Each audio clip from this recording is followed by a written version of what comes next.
அனைவருக்கும் விஜயலட்சுமியின் அன்பான வணக்கம். அனைவரையும் மைண்ட்பீட் சேனலுக்கு வரவேற்கிறேன். மைண்ட்பீட் சேனலை ஆதரித்து வரும் அன்பான உள்ளங்களுக்கு மனமார்ந்த நன்றி. பார்த்திபன் கனவு தொடர்ந்து கேட்கலாம் நண்பர்களே. விக்ரமனும் பொன்னனும் குதிரைகள் மீது ஏறி தாவி ஏறிக்கொண்டார்கள்.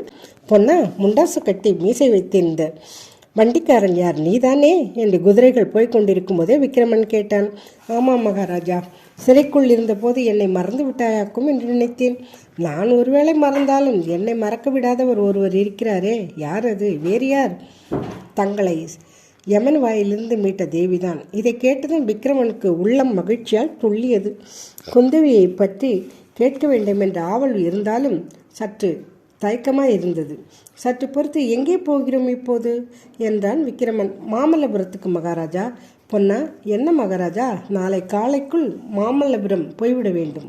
ஆமாம் மகாராஜா, அதனால்தான் ஒரு கணம் கூட தாமதிப்பதற்கு இல்லை என்று நான் சொன்னேன். நாளை மத்தியானம் வரையில் அங்கே கப்பல் காத்து கொண்டிருக்கும். அதற்குள் நாம் போய்விடலாம் மகாராஜா. விக்ரமன் சற்று பொறுத்து மறுபடியும், தேவி எங்கே இருக்கிறார் பொன்னா? அவரிடம் கடைசியாக ஒரு தடவை விடை பெற்று கொண்டு கிளம்பியிருந்தால் எவ்வளவோ சந்தோஷமாயிருக்கும் என்றான். அது முடியாது மகாராஜா. எது முடியாது? தேவியிடம் விடை பெற்று கொண்டு கிளம்புவது. ஆமாம், முடியாதுதான். இனி உறையூருக்கு மறுபடியும் எப்படி போக முடியும்? தேவி உறையூரில் இல்லை மகாராஜா. தேவி உறையூரில் இல்லையா? பின் எங்கே? மாமல்லபுரத்தில். விக்ரமனுக்கு மிகவும் வியப்பு உண்டாயிற்று. சில நாட்களாக சிறைப்பட்டிருந்த பிறகு விடுதலை அடைந்த உற்சாகம், குளிர்ந்த இரவு நேரத்தில் குதிரை மீது செல்லும் கிளர்ச்சி, இவற்றுடன் குந்தவி மாமல்லபுரத்தில் இருக்கிறாள் என்னும் செய்தியும் சேர்த்து அவனுக்கு இப்போது எங்கேயோ ஆகாயத்தில் பறப்பது போன்ற உணர்ச்சி உண்டாயிற்று. அப்படியானால் அவரிடம் விடைபெற முடியாது என்று சொன்னாயே, ஏன் பொன்னா? ஒரு கண நேரமாவது அவரை நான் அவசியம் பார்க்க வேண்டும், பார்த்து நன்றி செலுத்த வேண்டும். அதோடு என் தாயாரை கண்டுபிடித்து பாதுகாக்கும் பொறுப்பையும் அவரிடம் ஒப்புவிக்க வேண்டும். அதுதான் முடியாது என்றாள். பொன்னன், ஏன் அவ்வளவு உறுதியாக சொல்கிறாய்? தேவியின் உறுதி எனக்கும் தெரிந்திருப்பதனால்தான். தங்களுக்கு விடை கொடுத்து அனுப்பும் உத்தேசம் அவருக்கு கிடையாது. தங்களோடு அவரும் புறப்பட சித்தமாக இருக்கிறார். ஆஹா, நிஜமாகவா? இவ்வளவு முக்கியமான செய்தியை முன்னமே எனக்கு ஏன் சொல்லவில்லை? இப்போது கூட நான் சொல்லியிருக்கக்கூடாது. தாங்கள் கப்பல் ஏறிய பிறகு தங்களை அதிசயப்படுத்த வேண்டும் என்று தேவி உத்தேசித்திருந்தார். அவசரப்பட்டு சொல்லிவிட்டேன். விக்ரமன் சற்று நேரம் சிந்தனையில் ஆழ்ந்திருந்தான். திடீரென்று, அதோ பாருங்கள் மகாராஜா என்று பொன்னன் கூறியதும் விக்ரமன் சிறிது திடுக்கிட்டு பார்த்தான். சாலையில் ஒரு பக்கத்து மரத்தடியில் 10-12 பேர் கும்பலாக நின்றார்கள். அவர்களில் ஒருவன் தீவர்த்தி வைத்து கொண்டிருந்தான். தீவர்த்தி வெளிச்சத்தில் அவர்களுடைய உருவங்கள் கோரமான காட்சி அளித்தது. அவர்களுடைய கழுத்தில் கபால மாலைகள் தொங்கியது. அவர்களுடைய கைகளில் கத்திகள் மின்னியது. அவர்கள் நின்ற இடத்தில் குதிரைகள் தாண்டிய போது ஒரு கணம் விக்ரமனுக்கு உடம்பு நடுங்கிற்று. அவர்களை கடந்து சிறு தூரம் சென்றதும், அப்பா, என்ன கோரம் என்றான் விக்ரமன். மகாராஜா, தங்களுக்காகத்தான் இங்கே அவர்கள் காத்திருக்கிறார்கள். இவர்களிடம் தங்களை ஒப்புவித்து விடும்படிதான் மாரப்ப பூபதி கடைசியாக தம் ஆட்களுக்கு கட்டளையிட்டார். நான் இவர்களை முந்திக் கொண்டேன். தாங்கள் குதிரை மேல் இவ்விதம் தனியாக போவீர்கள் என்று இவர்கள் எதிர்பார்த்திருக்க மாட்டார்கள். இன்னும் ரொம்ப நேரம் காத்திருப்பார்கள். பிறகு கபால பைரவரிடம் போய் தாங்கள் வரவில்லை என்று தெரிவிப்பார்கள். இந்த கபால பைரவருக்கு மாரப்ப பூபதி மேல் பிரமாதமான கோபம் வரப்போகிறது என்றான் பொன்னன். பொன்னா, சக்கரவர்த்தியின் சிரசாக்கினை கபாலிகர்கள் பலி, இந்த 2 வித ஆபத்துகளில் இருந்தும் அல்லவா என்னை காப்பாற்றியிருக்கிறாய். முன்னே காட்டாற்றில் போனவனை எடுத்து உயிர் கொடுத்து காப்பாற்றினாய். சோழ வம்சத்தின் குலதெய்வம் உண்மையில் நீதான். உனக்கு நான் என்ன கைமாறு செய்ய போகிறேனோ? நாளைய தினம் உன்னை விட்டு பிரிவேன். மறுபடியும் எப்போது காண்பேனோ என்னவோ. என்ன மகாராஜா, எப்படி என்னை விட்டு நீங்கள் செல்ல முடியும்? என்ன சொல்கிறாய்? என்னை விட்டு நீங்கள் பிரிய முடியாது. ஏன் அப்படி சொல்கிறாய்? இன்னொரு தடவை தங்களை கப்பலில் அனுப்பிவிட்டு நான் இங்கே இருப்பேன் என்று நினைக்கிறீர்களா? இங்கே எனக்கு என்ன வேலை? வள்ளி ஏற்கனவே குந்தவை தேவியுடன் மாமல்லபுரத்தில் இருக்கிறாள். நானும் அவளும் தங்களுடன் வரப்போகிறோம்.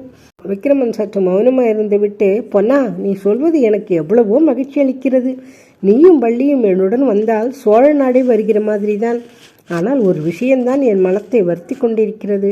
மகாராணியின் கதி என்ன? அவரை யார் தேடி கண்டுபிடிப்பார்கள்? அவருக்கு யார் உன்னை பற்றி சொல்வார்கள்? நான் தாய் நாட்டுக்கு வந்ததில் முக்கிய நோக்கம் மகாராணியை பார்ப்பதற்கு. அவரை பார்க்காமலேயே திரும்பி போகிறேன். அவருக்கு என்னை பற்றி செய்தி சொல்லவாவது யாரேனும் இருக்க வேண்டாமா என்றான். பொன்னுடைய மனதிலும் அந்த விஷயம் முறுத்தி கொண்டுதான் இருந்தது. சிவனடியாரிடம் தான் சொன்னபடி எதுவும் செய்யவில்லை. ஆனாரோ என்னவோ மகாராணியை ஒருவேளை கண்டுபிடித்திருப்பாரோ. பொன்னனுடைய மனதில் சமாதானம் இல்லாவிட்டாலும் வெளிப்படையாக மகாராணியை பற்றி தாங்கள் கவலைப்பட வேண்டாம் மகாராஜா, அவரை சிவனடியார் பாதுகாப்பார். சிவனடியாரால் ஆகாத காரியம் ஒன்றும் இல்லை, மகா சக்தி வாய்ந்தவர் என்றான். ஆமாம், அவர் நம்மை மாமல்லபுரத்திற்கு அருகில் உள்ள சிற்ப வீட்டில் சந்திப்பதாக சொன்னார் அல்லவா?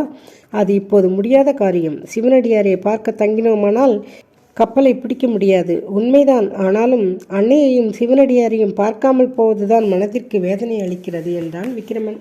அப்போது ஆஹா, இது என்ன என்று வியப்புடன் கூவினான் பொன்னன். இதற்குள் அவர்கள் காட்டாற்றை சமீபித்து அதன் இக்கரையில் உள்ள மகேந்திர மண்டபத்துக்கு அருகில் வந்து விட்டார்கள். அந்த மண்டபத்தின் வாசலில் தோன்றிய காட்சிதான் பொன்னனை அவ்விதம் வியந்து கூற செய்தது. அங்கே 7-8 ஆட்கள் ஆயுத பாணிகளாக 2 பேர் கையில் தீவர்த்தி பிடித்து கொண்டிருந்தார்கள். மண்டபத்தின் வாசலில் ஓரமாக ஒரு பல்லக்கு வைக்கப்பட்டிருந்தது. இன்று ராத்திரி என்னவெல்லாமோ ஆச்சரிய சம்பவங்கள் நடைபெறுகின்றன என்று பொன்னன் முணுமுணுத்தான். இந்த வேளையில் இங்கே யார் பொன்னா என்றான் விக்கிரமன். தெரியவில்லை மகாராஜா, இவர்கள் காபாலிகர்கள் இல்லை, நிச்சயம் வேறு யாரா இருக்கலாம். ஒருவேளை குந்தவி தேவி தான் நமக்கு உதவிக்காக இன்னும் சில ஆட்களை அனுப்பியிருக்கிறாரோ என்னவோ. ஆனால் பல்லக்கு எண்ணத்திற்கு? இப்படி இவர்கள் பேசி கொண்டிருக்கும் போதே மகேந்திர மண்டபத்தின் வாசல் வந்து விட்டது. குதிரைகளை இருவரும் நிறுத்தி அங்கே நின்ற ஆட்களில் ஒருவனை எங்கேயோ பார்த்ததாக பொன்னனுக்கு நினைவு வந்தது. எங்கே பார்த்திருக்கிறோம்? இல்லை, பரஞ்சோதி அவர்களின் ஆள் குமரப்பன் இவன். அந்த மனிதனும் பொன்னன் முகத்தை பார்த்து அடையாளம் தெரிந்து கொண்டான். ஓ பொன்னா, சமாசாரம் தெரியுமா? உறையூர் மகாராணி அகப்பட்டு விட்டார். இதோ இந்த மண்டபத்துக்குள்ளே தான் இருக்கிறார். உன்னை பற்றி கூட விசாரித்தார் என்றாள். என்ன, மகாராணி கிடைத்து விட்டாரா? மகாராணி அகப்பட்டு விட்டார் என்ற வார்த்தைகளை கேட்டதும் விக்கிரமனுக்கும் பொன்னனுக்கும் உடம்பை ஒரு குலுக்கு குலுக்கியது. இருவரும் குதிரை மேலிருந்து கீழே குதித்தார்கள். அப்போது உள்ளே இருந்து குமரப்பா, யார் அங்கே? பொன்னன் குரல் மாதிரி இருக்கிறதே என்று ஒரு பேச்சு குரல் கேட்டது. அது மகாராணி அருண்மொழி தேவியின் குரல். அம்மா என்று அலறிக்கொண்டு விக்கிரமன் மகேந்திர மண்டபத்துக்குள் நுழைந்தான். பொன்னனும் பின்னோடு சென்றான். அப்போது அந்த இருளடைந்த மண்டபத்துக்குள்ளே இருந்து ஒரு பெண் உருவம் வெளியே வந்தது. அது அருள்மொழி ராணியின் உருவம்தான். ஆனால் எவ்வளவு மாறுதல்! விக்கிரமன் கடைசியாக அவரை பார்த்தபோது இன்னும் யௌவனத்தில் சோபை அவரை விட்டு போகவே இல்லை. இப்பொழுது முதுமை பருவம் அவரை வந்தடைந்து விட்டது. 3 வருஷத்துக்குள் 30 வயது அதிகமானவராக காணப்பட்டார். விக்கிரமன் ஒரே தாவலில் அவரை அடைந்து சாஷ்டாங்கமாக கீழே விழுந்து அவருடைய பாதங்களை பற்றி கொண்டான். அருள்மொழி ராணி கீழே உட்கார்ந்து விக்கிரமனுடைய தலையை தூக்கி தன் மடி மீது வைத்துக்கொண்டு ஆனந்த கண்ணீர் வடித்தாள். விக்கிரமனை பின்தொடர்ந்து மண்டபத்துக்குள் நுழைந்த பொன்னன் மேற்படி காட்சியை பார்த்து கொண்டிருந்தான். தற்செயலாக அவனுடைய பார்வை மண்டபத்தின் ஒரு பக்கத்தில் கட்டுண்டு கிடந்த உருவத்தின் மேல் விழுந்தது. மங்கலான தீவர்த்தியின் வெளிச்சத்தில் அது குள்ளனுடைய உருவம் என்பதை பொன்னன் தெரிந்து கொண்டான். பொன்னனினுடைய பார்வை குள்ளன் மீது விழுந்ததும் அவன் சிரித்தான். அருள்மொழி ராணி எல்லாரையும் மாறி மாறி பார்த்தாள். யாரை என்ன கேட்பது என்று தெரியாமல் திகைப்பாக காணப்பட்டார். கடைசியில் பொன்னனை பார்த்து, பொன்னா, எனக்கு ஒன்றுமே தெரியவில்லை. கண்ணை கட்டி காட்டில் விட்டது போல் இருக்கிறது. அந்த மலைக்குகையில் எத்தனை நாள் இருந்தேன் என்பதே தெரியாது. கடைசியில் அருவியில் விழுந்து உயிரை விடலாம் என்று எத்தனித்த போது சிவனடியார் வந்து தடுத்து காப்பாற்றினார். உன் மகன் திரும்பி வந்திருக்கிறான், அவனை எப்படியும் பார்க்கலாம் என்று தைரியம் கூறினார். பொன்னா, காட்டாற்று வெள்ளத்திலிருந்து விக்கிரமனை நீ காப்பாற்றினாயாமே என்று கேட்டாள். அப்போது விக்கிரமன் வெள்ளத்திலிருந்து காப்பாற்றியது தானா? சக்கரவர்த்தியின் சிராக்னியிலிருந்தும் காளிக்கு பலியாவதிலிருந்தும் இன்னும் எவ்வளவோ விதத்தில் பொன்னன் என்னை காப்பாற்றினான் அம்மா என்றான். காளிக்கு பலியா என்று சொல்லிக்கொண்டு அருள்மொழி நடுநடுங்கினாள். குள்ளன் மறுபடியும் பயங்கரமாக சிரித்தான். பலி பலி, இன்று ராத்திரி ஒரு பெரிய பலி விழப்போகிறது. காளியின் தாகம் அடங்கப் போகிறது என்றான். எல்லோரும் அவனையே கண்கொட்டாமல் பார்த்து கொண்டிருந்தார்கள். இன்று அர்த்தராத்திரியில் சிவனடியார் பலியாகப் போகிறார். மகாபத்ரகாளியின் ராஜ்யம் ஆரம்பமாகப் போகிறது. பயங்கரமாக சிரித்தான். விக்கிரமன் அப்போது துள்ளி எழுந்து, பொன்னா, இவன் என்ன உளறுகிறான் சிவனடியாரை பற்றி? நான் உளரவில்லை, உண்மையைத்தான் சொல்கிறேன். அந்த கபடசாமியாரை இத்தனை நேரம் காலையும் கையையும் கட்டி பலிபிடத்தில் போட்டிருப்பார்கள். நடுநிசியானதும் கத்தி கழுத்திலே விழும். அப்போது அருள்மொழி தேவி விக்ரமனை பார்த்து, குழந்தாய், இவன் முன்னமே இருந்து இப்படித்தான் சொல்லி என்னை வேதனைப்படுத்திக் கொண்டிருக்கிறான். 5-6 நாளைக்கு முன் நான் குகையிலிருந்து தப்பி அறிவு விழப்போன போது சிவனடியார் தோன்றி சீக்கிரத்தில் என்னை மீட்டு கொண்டு போக ஆட்கள் வருவார்கள் என்று தெரிவித்தார். அந்தபடியே இவர்கள் என்னை மீட்டு கொண்டு வந்தார்கள். வழியில் மறைந்து நின்ற இந்த கொள்ளனையும் பிடித்து கொண்டார்கள்.